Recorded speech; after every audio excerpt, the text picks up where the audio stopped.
YouTube land. How goes it? Yes, tonight we're going to ponder the question, is are dentists, for the most part, nothing more than scamming, money grubbing professionals? Well, I'm going to talk about my experiences with dentists, various dentists over the years, and where it has led me to today, and why I must keep my face away from the camera. Well, if you thought I was unattractive before, you ain't seen nothing yet. And you won't see it tonight. Last week, I broke my front upper tooth, just by eating a sandwich. And this was after I had spent a ton of cash. Even when I had insurance, I had to outlay still a lot of cash to have those front upper teeth repaired. I had what the dentist at the time who did it called tooth reconstruction, which was basically a lot of white fillings and stuff like that. And it worked, it did the trick.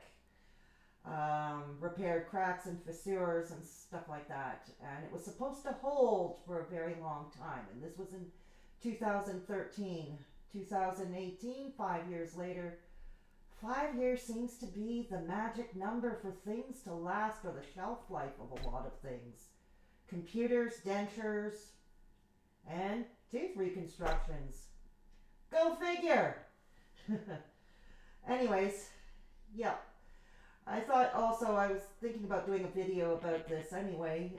The Ontario is having an election in month of June 7th, where Druggy the Dougie Ford is running for the PCs to oust the incumbent, the very unpopular incumbent, Kathleen Wynne, and the ineffectual Andrea Horwath of the NDP. Oh God, what a sad state of affairs if Druggy Ford gets in, but that's another discussion for another time. Kathleen Wynne is offering basically more money for mental health care, and Andrea Horwath of the NDP is offering universal dental care. As somebody who has suffered mental health issues over the years, I would say dental care should be a priority. Definitely. Especially, having bad looking front teeth. It does a number to your self-esteem. You don't look very attractive. People judge you. They think you're an uneducated, inbred, hillbilly meth head, Appalachian meth head. Yeah. I mean, how often I debate politics on Twitter with my lefty friends, and how often do I hear them make jokes about the Trump supporters all missing their teeth? So yeah, I can pass off as a Trump supporter. Oh boy. Oh, not good. Yeah. And I figure with bad looking teeth and a low self-esteem and no way to repair them because there's no money or no insurance to get it done, accepting that your face is really going to look disfigured is a difficult task indeed. But anyways, I thought I'd share. It's buyer beware when it comes to dentistry. Yay! Well, when I had insurance and I was with my ex-partner, he had taken me to his old family dentist. His whole family had seen him for years. Not going to give out any names to protect the guilty, but I'll give you a clue. Sometime in early 2010s, something like that, 2012 I think, he had a hygienist named Beatrice, and he was in Côte St. Luc on Mackle Road, or Kildare. Yes. So, you can figure out the rest for yourself.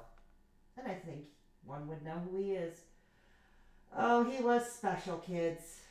He was special.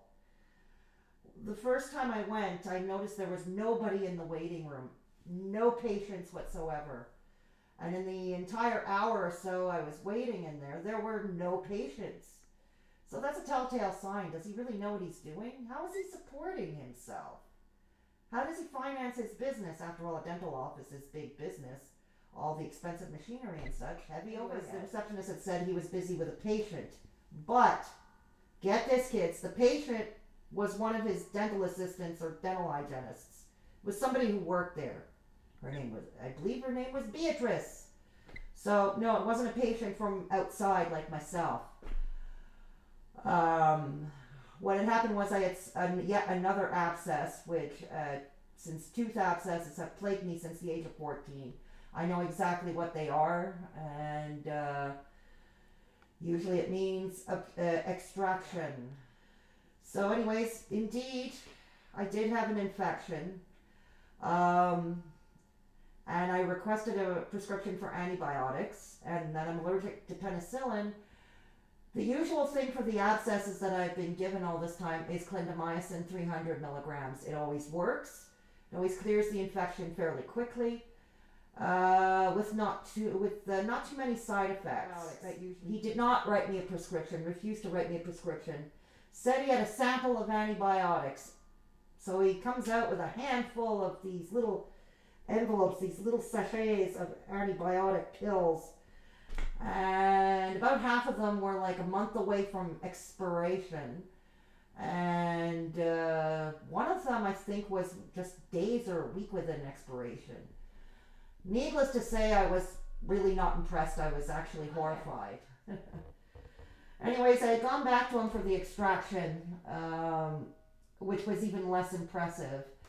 He was very rough with me. The anesthetic wasn't strong enough. He didn't give me enough of it.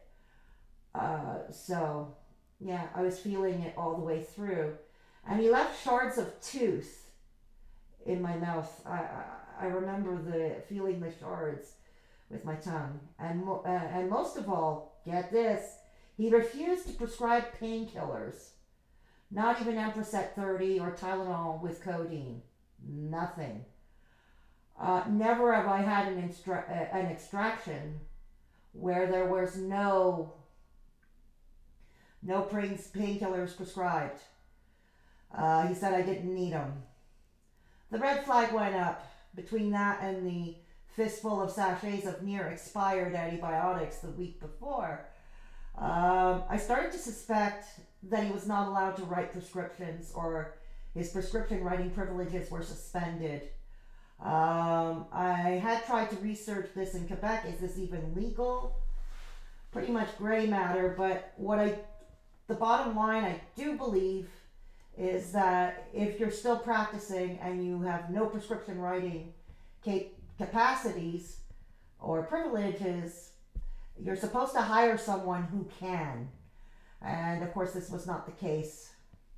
Needless to say, my ex decided to close his file over there after what had happened to me. Next, we chose a Dr. Harumbian. Downtown. Yeah, it was close to the places of work at the time, and it was convenient. So off we went. And it was he in 2013 that did the tooth reconstruction. And lots of money.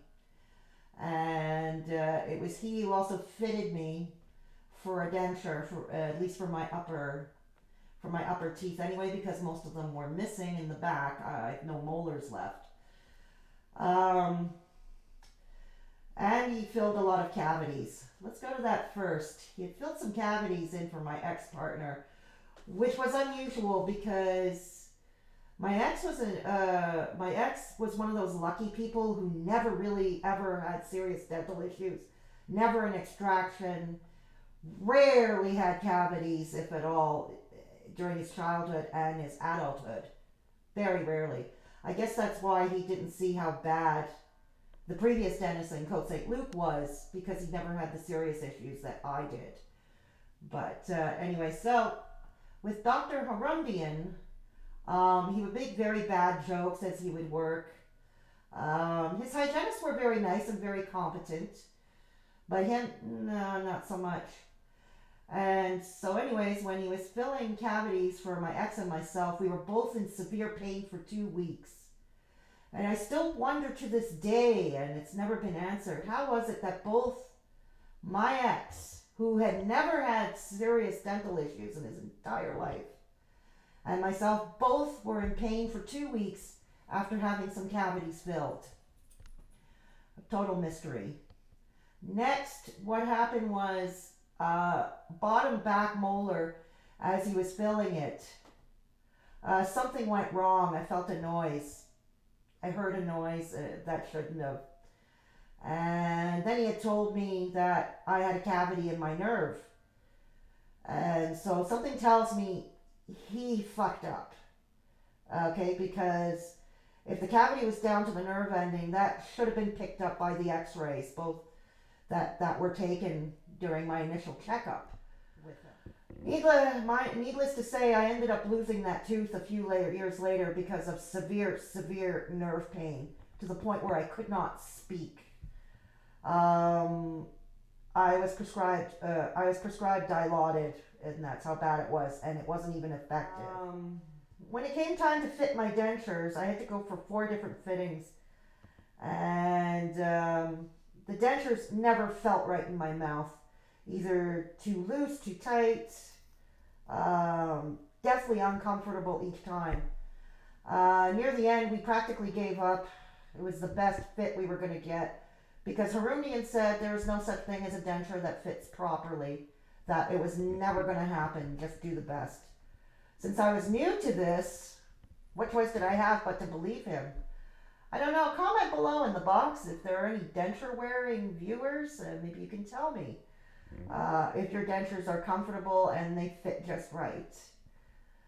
Oh, shelled out big bucks. As for the tooth reconstruction on the remaining front upper teeth that I had, there was also something bizarre because he had drilled huge holes. I had felt it with the back of the teeth with the tongue. And I had somehow asked in my clumsy way when I was able to talk, why are there holes in my teeth that were not there before? They were big gaping holes. Why were they? Well, no explanation. I mean, yes, I looked good afterwards. I got my smile back, so to speak. But I still wonder why he drilled such huge holes in my front teeth. And looking back now, since I broke the front tooth last week, I'm wondering if he fucked up once again, because it it sounds like it.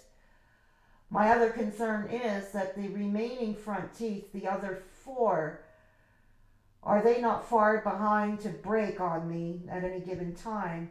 Suffice to say, I've been trying to stick to soft foods, no more crunchy stuff. So trying to preserve the remaining 4 teeth as long as I can. So yeah. After Harundian though, I did find somebody decent, Dr. Fisher and her office. Very good people. They're in Villa Sala. And my last checkup with them was normal, no cavities. And that was 1.5 years ago, just before I had lost my health insurance. But I've been brushing diligently and trying to take care of things, and to no avail. Our lovely Quebec government, since the Charest days, many years ago, little by little, or maybe all of a sudden, there were dental care providers for those who were indigent. Those receiving welfare get free dental care, at least the very basic of dental care. But I'm not on welfare, nor do I want to be on welfare. So that leaves me kind of stuck. I tried with the Montreal General, the McGill University Dental Students Clinic, but guess what? As a patient, you have to apply. No, I kid you not. They have a screening application. It's like applying to get into university or applying for a job, or answering somebody's ad on a dating site, all the same thing, responding to a job interview. And it's like, really? I did fill out the application and submit it, but what they say is basically, don't call us, we'll call you.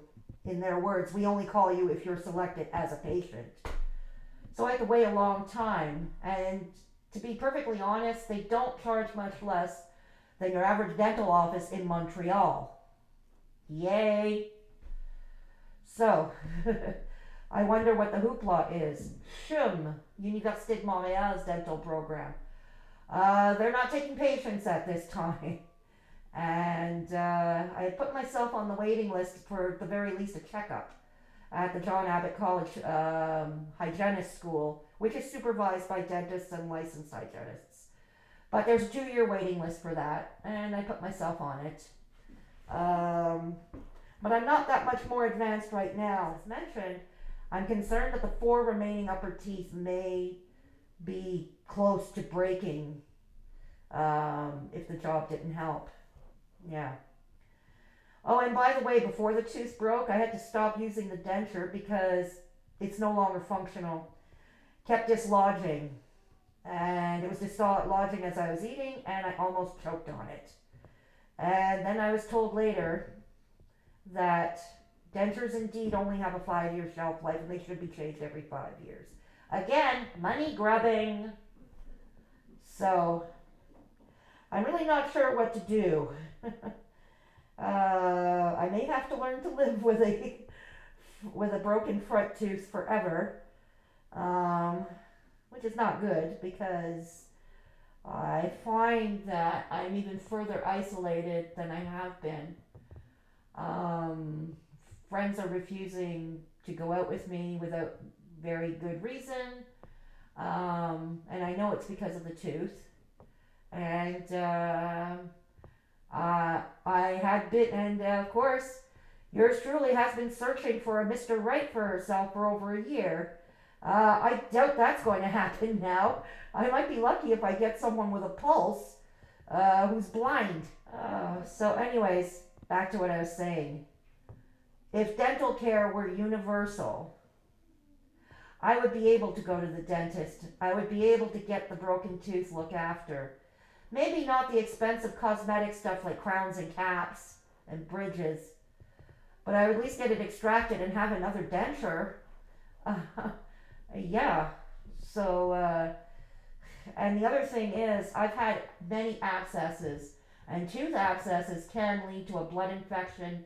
It happened to me once. I was rushed to the hospital. The hospital treated me because I had a medical emergency, an infection that was spreading throughout the rest of my bloodstream. But other than that, they won't treat you for obvious reasons. So yes, to prove that tooth health and dental care is essential, and it should be essential. Now, if there was money to spend on both mental health care and dental care, I'd say, hey, yeah, take both. But in a world, we live in a world of an either-or prospect. So, and the other thing is that, like healthcare, nobody should be prohibited from having dental care because they don't have enough money, or they don't have the insurance for whatever reason, including being uninsurable. So that's it for now, kids. Have a good night.